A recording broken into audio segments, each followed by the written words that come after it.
There's a foggy haze in the air tonight. Hello and welcome back to Trevor's Brew Diaries. I'm Trevor Luther, head brewer and one of the owners here at Grove City Brewing Company.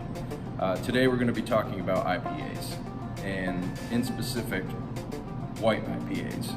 We're actually brewing in the back right now, covered in dust. I've already mashed in. We'll get some of that process here in a little bit.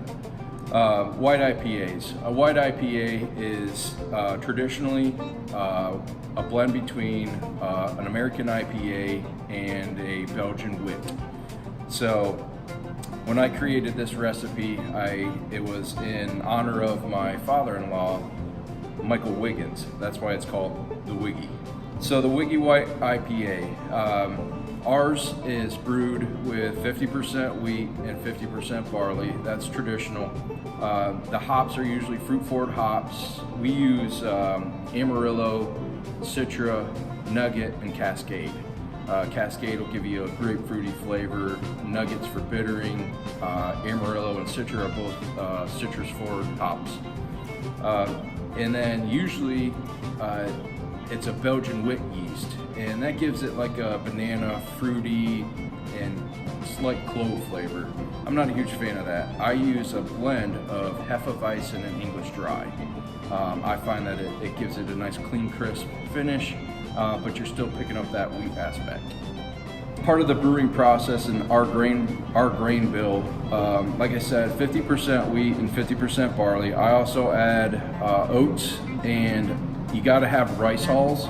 What you're going to end up with is a really light colored, real similar to this. This is not the Wiggy White IPA. This is actually for Quebec's sake, which we'll do an episode on Norwegian style beers later. But it's going to come out similar to this, a little hazy, nice white-ish color. It's going to have good, strong citrus notes, grapefruity, real refreshing. It's a real refreshing beer. We brought it out last summer. People loved it.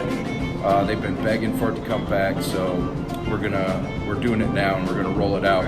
So, welcome to the brew house. We're actually sparging right now, which what we're doing is we're introducing hot water to the mash. And what it does is it raises the temperature. It stops the conversion of starches into sugars, and it loosens up the bed so that we can rinse the sugars out of our grains. In a few minutes I'll start the transfer into the kettle, and it's now called wort.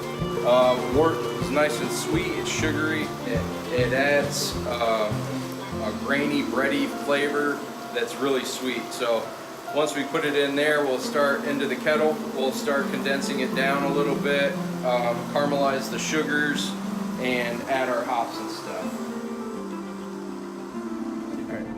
All right, so join us for next episode. We're going to be talking about mashing techniques, and I'm going to talk about our donut beers that we've been doing with a local donut shop, Grove City Jolly Pirate.